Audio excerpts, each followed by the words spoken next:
శ్రీ విఘ్నేశాయ నమః, శ్రీ గురుభ్యో నమః, మహాసరస్వతి నమః. నమస్కారం అండి, ఎలా ఉన్నారు? ఈరోజు భార్యాభర్తల మధ్య తరచూ గొడవలు, కుటుంబంలో కూడా గొడవలు, అన్నదమ్ముల మధ్య గొడవలు అన్నీ ఉంటాయండి. అబ్బాయికి ఆర్థికంగా ఉంటుంది, అత్తమామల దగ్గర డబ్బులు ఉంటాయి, అన్నీ ఉంటాయి.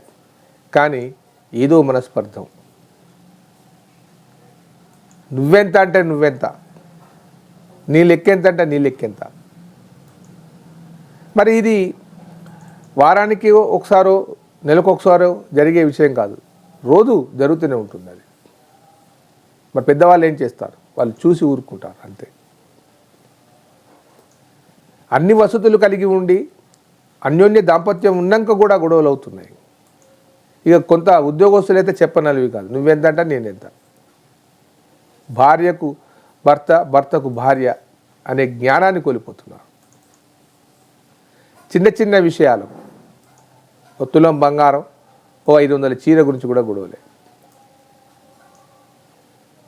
లేదా భర్త యొక్క వ్యసనాల వల్ల భార్య గొడవ, అత్తమామల వల్ల గొడవ. ఈ గొడవలు కుటుంబాన్ని చిన్న భిన్నం చేస్తున్నాయి. ఎందుకు జరుగుతున్నాయి? మరి ఇరువురి జాతకాలను పరిశీలించిన తర్వాతనే వివాహ సంబంధాన్ని ఏర్పరిచారు కదా, మరి ఈ గొడవలు ఏమిటి, ఎందుకు జరుగుతున్నాయి? ఒకరు సర్దుకొని పోయి ఒకరు ఉండలేకపోతున్నారు. దానికి కారణాలు ఏమన్నా ఉన్నాయా? ఓపిక లేక ఉంటుందా, లేక ఏదన్నా ఉందా? ఏది ఏమైనప్పటికీ భార్యాభర్తల మధ్య గొడవలు జరుగుతున్నాయి, అన్నీ ఉండి జరుగుతున్నాయి అని అంటే, పరస్పరం అవగాహన లేకుండా పోయిందని అంటే ఏదో ఒక లోపం జాతకంలో ఉంటుంది. అది దాన్ని పరిశీలించుకొని కనుక, జాతకాన్ని పరిశీలించుకుంటే ఏదైనా లోపం ఉంటే సరిచేసుకుంటే సరిపోతుంది. కొంతమంది సంతానం లేక ఇబ్బంది పడుతూ ఉంటారు, అది భార్యాభర్తల మధ్య గొడవ అవుతుంది. నీ తప్పు అంటే నీ తప్పు, నీ తప్పు. వైద్యుని మాత్రం సంప్రదించరు. ఒకవేళ వైద్యుని సంప్రదించినా కానీ వైద్యుడు సరిగానే ఉందని చెప్తాడు, సంతానం కాదు.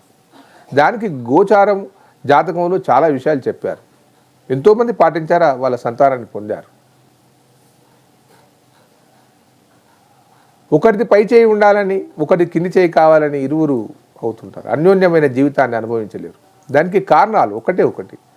7వ ఇల్లు, దాంపత్య జీవితానికి సంబంధించిన విషయము 7వ ఇల్లు జాతకములో. మన జాతక చక్రంలో లగ్నం నుంచి 7వ ఇల్లు అంటారు.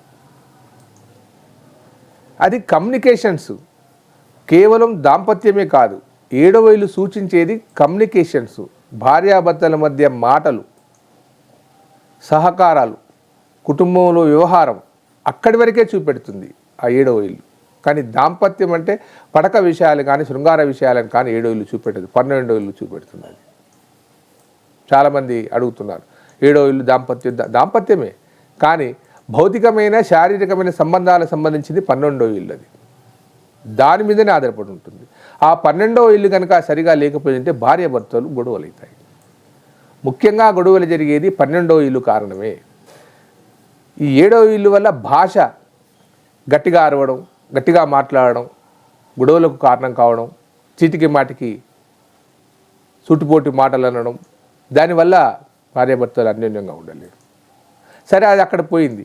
అక్కడ పోయినా 12వ ఇల్లు శారీరక సంబంధాలు, అవి సరిగా ఉంటేనే కొంత సరిపోతుంది, అది కాదు.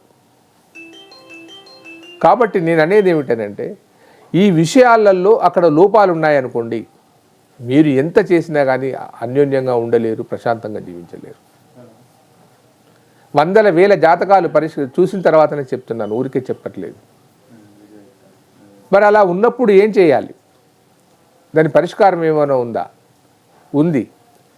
దానికి ఆ గ్రహాన్ని ఆరాధించడం, లేదా ఏదైనా పూజా క్రతువు లాంటివి చేయడం. ఆ గ్రహం ఏమిటి, దాని మంత్రం ఏమిటి, దానికి కావాల్సిన రెమెడీ కనుక చేసుకుంటే ఖచ్చితంగా సక్సెస్ అవుతారు. భగవంతుడు చేయలేని పని ఏదీ లేదు. ఈ గ్రహాలన్నీ భగవత్ స్వరూపాలు. మనకు ఏ వైద్యానికి ఏ వైద్యుడున్నాడో, ఏ ఏ యొక్క అనారోగ్యానికి ఆ వైద్యుడు ఉన్నాడో, ఏ వ్యాధికి రకరకాల వైద్యులు ఉన్నాడు. ఆర్థోపెటిక్ ఉన్నాడు.